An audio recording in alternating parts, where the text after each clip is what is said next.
சச்சிதானந்த சர்க்குரு பகவான் ஞானவள்ளல் திருவடிகளே சரணம்.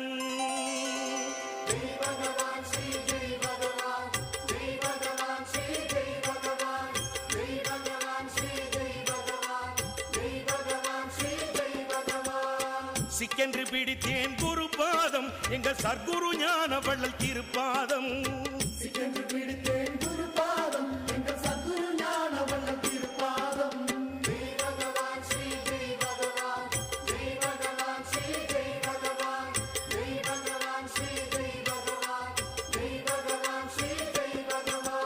தெய்வம் மண்ணிலே வந்தது அது தெற்கு